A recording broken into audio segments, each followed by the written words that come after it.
I mean, look at this. Alright, well, back to the campground.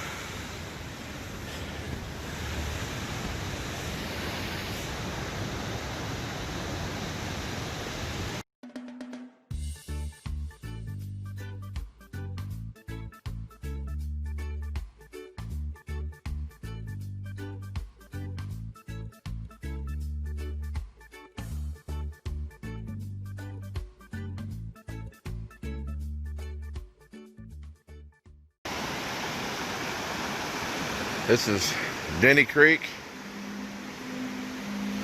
at Denny Creek Campground.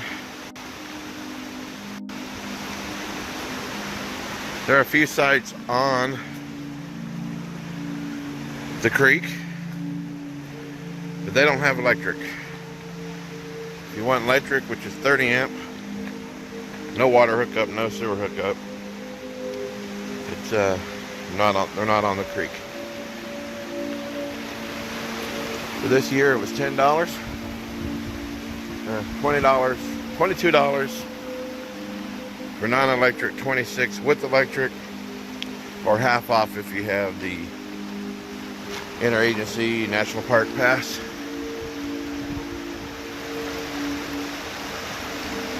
It's pretty in here.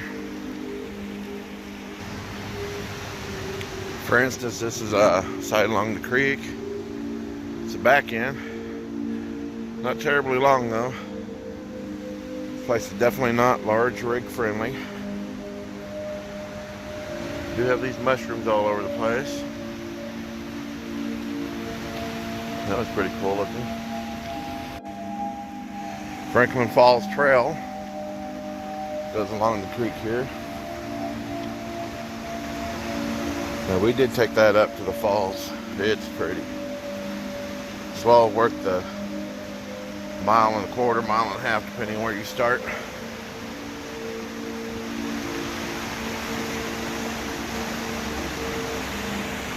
And look at that.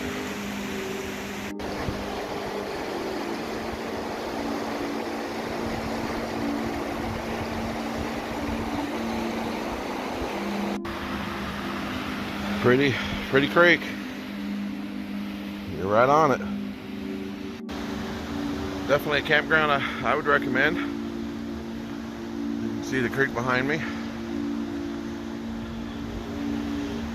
But if you got a large rig or anything over what you call medium size, I wouldn't bring in here. Maybe on a weekend in September like we are, or we came in on a weekday. Weekend it filled up. But what was I gonna say? Lost my train of thought. Oh, if you try to come in here when it's busy without reservations, you're probably not gonna find a site for a bigger rig. If you find a site at all. So reserve it ahead of time. Closing day of this year is September 29th, or 29th was the last day we can stay. We won't be here then, but it's nice. It's along the creek, nice wooded area, as you can see. I don't know if you can hear that noise. It's not an airplane. We are in the middle of Interstate 90. Now granted, it's at least half mile or a mile across between the two sets of lanes, eastbound and westbound. But eastbound is on that mountainside, hillside, whatever you want to call it, behind me. I'm sorry, westbound is behind me. Eastbound is on the other side. So you do hear some noise, but it's not too bad in your camper. Not really too bad if you're outside. So I'd recommend it. Medium-sized rigs and lower. Bigger rigs, be careful. The roads are all asphalt. Parking pads are all asphalt, even the back ends. But be careful, there are some sharp turns for these bigger rigs on narrow roads. Nothing else. Trailer tires are going to go off the side. I don't know, we're 60 feet long with trailer and truck. Keep in mind. Toodaloo. Even the pull-through sights are small. There's a back end sight. These have electric. Now the government website for the Forest Service says this campground only has 15 amp, but it's 30.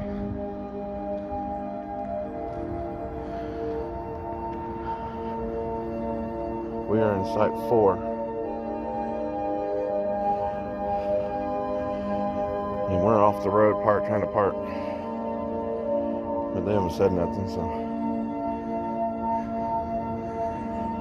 Not a giant campground, small enough, but it works. Water is available. We got several of these spigots. Don't have threads. So if you don't want to use water by buckets, you can fill if you have a Water Bandit. If you don't know what a Water Bandit is, I'll link one in the bottom in the description. It's basically made for spigots that have damaged threads, but you can push it on good enough and hold it a little bit. It'll work on that kind of spigot with no threads. Okay, I think I'll end this now. If you like these kind of reviews, want to know about these campgrounds, like us, subscribe us, and share. Cool looking tree here, and there was a chipmunk on top, but he just left. Okay, safe travels, y'all.